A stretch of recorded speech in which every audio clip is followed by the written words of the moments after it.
Yeah, I was having this really scary memory of going through some of my notes and realizing that the founder of film, or whatever, D.W. Griffith, my favorite director ever, who was responsible for this movie that I own a rare copy of, Within Our Gates, the first African American movie ever made. And I was just wondering if anyone else finds it sad that D.W. Griffith fought in both World War One, World War Two, came back with a slew of movies in World War One, and now all of a sudden we've got these movies that you didn't even know they were based on the Inglourious Bastards project, Inglourious Bastards, which they probably knew the same Jewish producers and actors that were in D.W. Griffith's first full-length feature movie, Judith of Bethulia, which we discussed last time, was actually the movie that they remade into Inglourious Bastards, this Quentin Tarantino movie, which really makes you less sad because then you realize Inglourious Bastards is a better movie anyway, technically crafted, much more superior in multiculturalism, much more superior in how things go. And it still explains that Europe is this in need of our help on the one hand, but is going to destroy us all on the other. And it's this beautiful apocalypse of a movie. And I had to mention that Within Our Gates, which I won't be covering,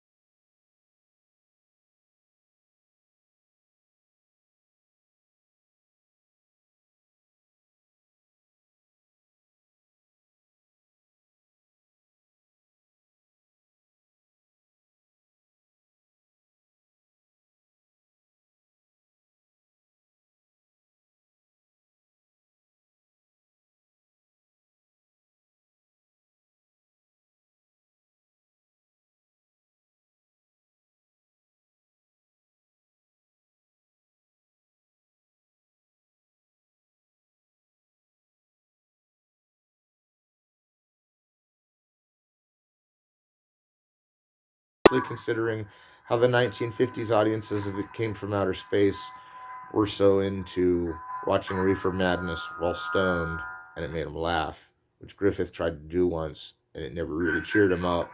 But when he saw Reefer Madness, he thought it was so bad he wanted to be out of business with movies, and he was even making those 50,000 Fathoms of Beast movies. So I wouldn't be surprised if Griffith gave him all the money he could possibly give Oscar Micheaux. But that Oscar Micheaux nearly went out of business on every film is a story of every great director.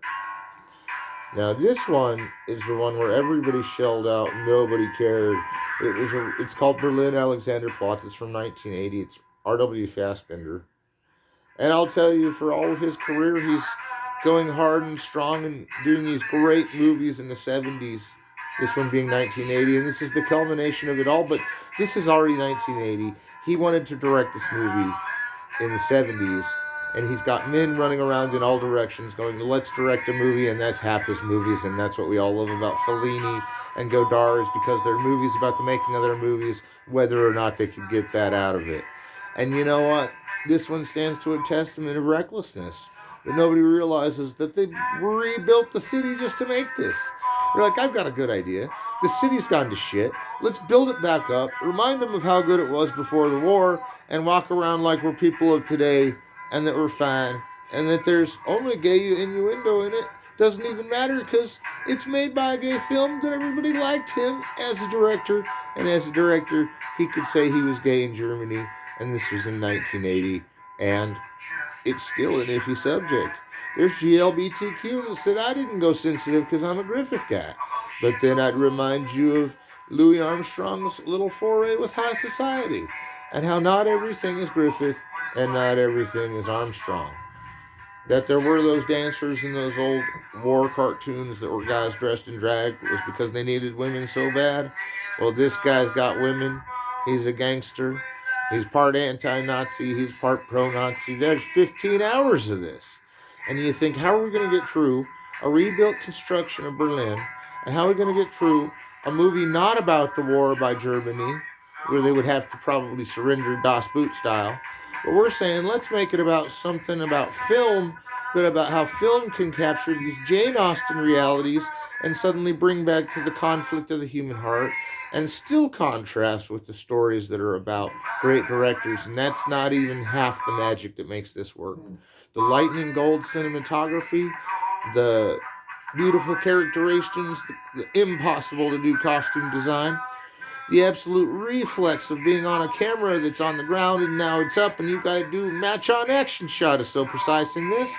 I'm calling this one of the best movies ever made, and the 14th to 15th hour is so amazing that time goes backwards, time goes forwards, time jumps all over a loop like it's a silent avant-garde film and goes tripped out at the end. No film goes so balls out in the last 2 hours, not to capture what they might have missed, but because they're saying this is the last 2 hours of everything you've just earned, which was a great movie without it, is 2 hours even better than the whole fucking movie. And it wasn't even meant to do that. It's a great movie. You got to see all 15 hours. This is Rear Window. I like this a lot. This is from Hitchcock, and he's that trick shotter that always makes creative trick shots. That was kind of a trick shot there. Now he gets on this trick shot campaign so bandwagony that in this one we're always seeing through the eyes of a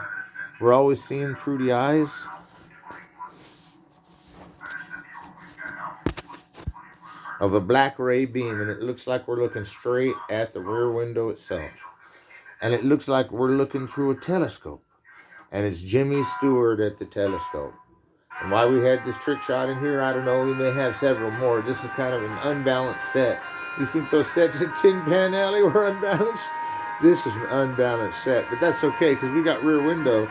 And here we have the guy behind the woman in an unbalanced set. Now he's shooting across the way at all these different movies that are taking place that Hitchcock's making, but they're movies that are about the people in the apartments he can see. Now that he broke his leg on an accident has only been really redone in The Simpsons, but it's been redone before.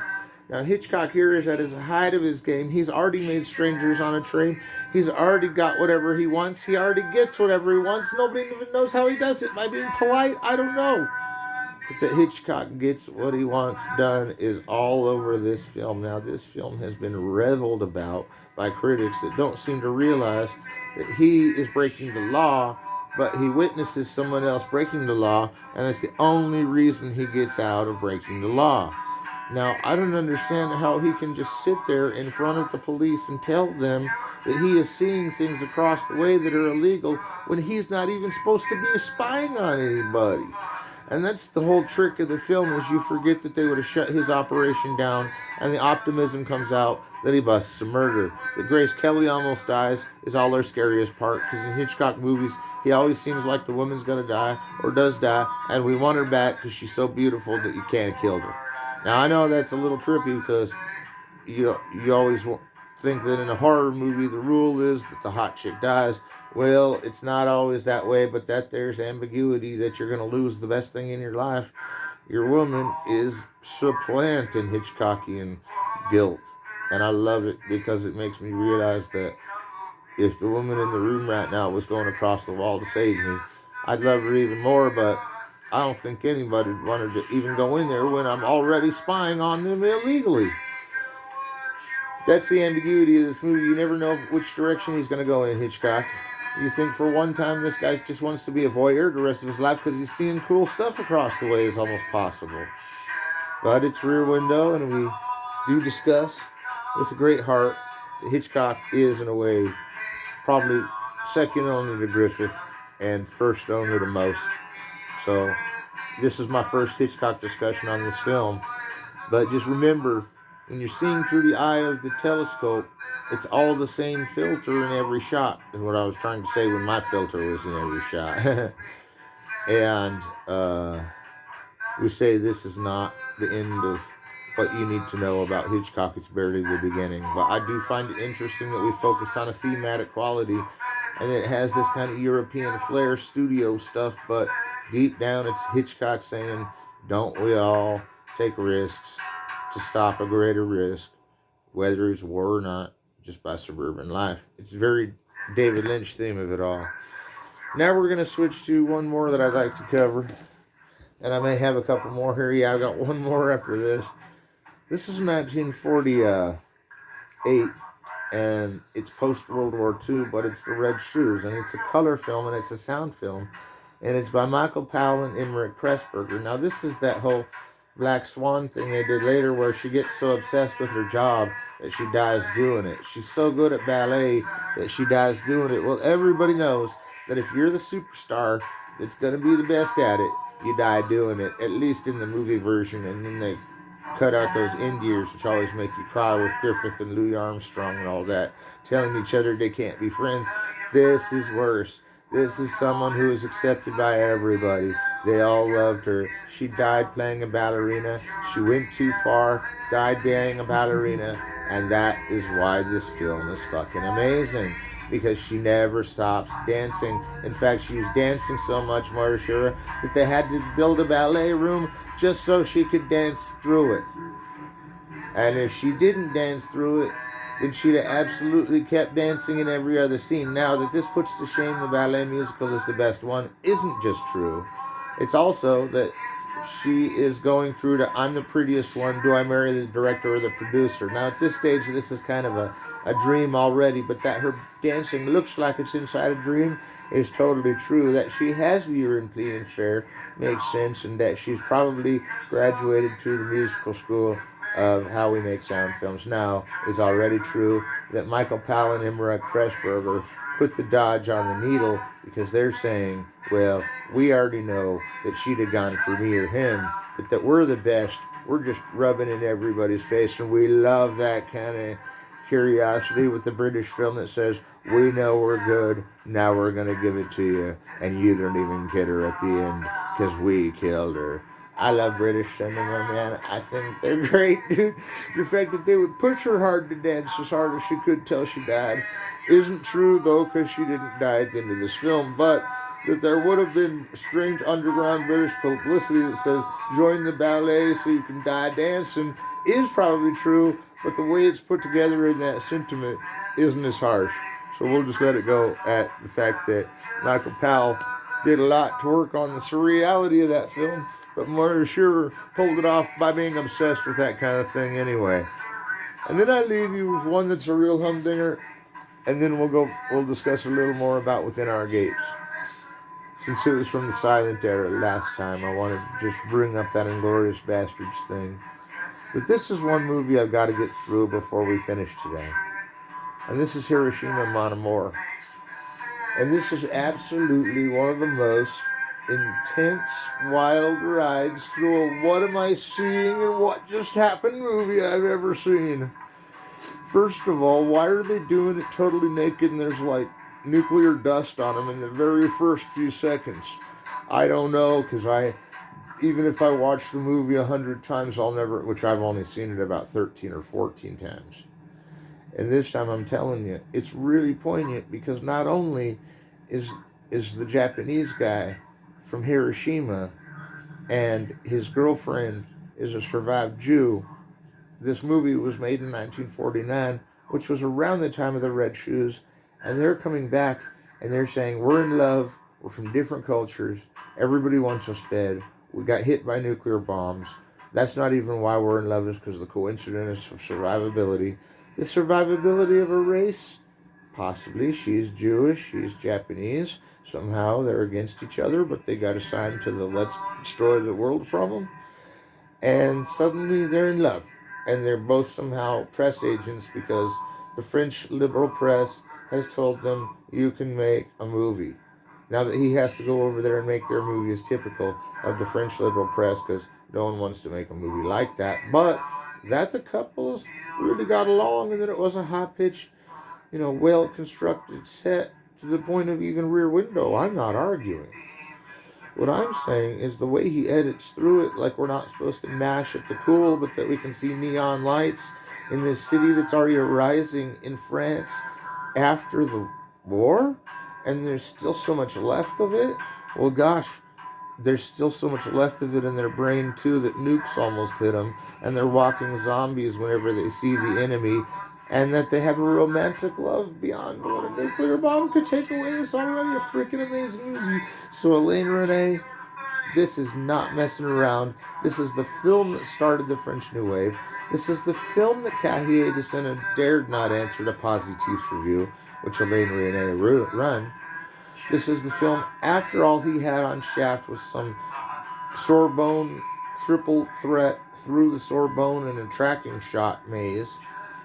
This is Hiroshima Mon Amour, what started the French New Wave, and I'm telling you, Breathless and 400 Blows are great films and all won that year at the Cannes Film Festival. But I'm putting my chip in for Hiroshima Mon Amour. Now, the last thing I want to talk about in this masterclass by Aaron Sheley is Within Our Gates, because forget that everything's going to hell in Harlem and Brooklyn and Chicago and Detroit. Forget that the priest is blackballing his own crowd and they're waiting to kill him if he does. Forget that this story is told so out of sequence that intolerance maps couldn't follow it. Forget that it was the first African American film, which you can't forget, because once you see it, you'll be like, and they were accusing, what? And it won't even come from you if you're racist. You'll already be like enthralled at how disturbing some of these images can be, but how loved some of the characters can be. And forget that the kid at the beginning launches into this, I've been hung already, just to save himself from getting hung, and that's not even the sad part. And there aren't really many sad parts. It doesn't languish in the guilt of humanity like you would think. But that there is this total gun battle, and towards the middle of the movie, it's totally shot back to back with some other scenes that are spliced in other areas, crosscuts, is a mastery of gun battle that almost, if not completely, eclipses the mastery of strategy that the Inglorious Bastards were fighting to take into the last Let's Go Manhunt, Kill Hitler movie, which was on my mind when Inglorious Bastards was being fronted. But this does it all, and it was current time, and I'm willing to be going on record saying Griffith loved it, but he did. And actually, he paid for it, but he loved it even more that Michaud was basically set free from the studios and made his own films for a while and came back to UA for a while. Now, these guys didn't get to make the Jazz Singer. Who knows if that would have been better? I mean, the history of cinema has accidents happening that are happy in both directions. So let's just hope this is what would have happened anyway. But I do say one thing about this film. Even though it has the best gun battle of all time, I don't know why it hasn't gotten a wider release. I mean, I'm trying to get it to the Library of Congress. I'm trying to get it to, the cinema gang, the people that want copies of these early movies, archives, UCLA archives and everything, which is probably where this copy was salvaged from. But it says Mad Fat Enterprises 2009. Now, that gets me a little worried because I've been looking for this film for a long time. And if this is our first black film, we should make it fucking available. Alright, that's all I'm going to say. Anyway, that I got a copy makes me less whiny about it because I got the copy. It took me years. I had to write it in strategics. I had to find the library to get them to even find where they had a renovated copy. And that's what you got to do. Because if you don't do that, you're not a true crazy film buff. And, well, that movies that are hard to find do take that sometimes. We are collectors, too. And we collect these movies because we collect. And sometimes the harder ones to collect aren't always the ones that are on our mind, but usually are. Alright, well, whatever. We'll talk later. I got more Masterclass coming up next week.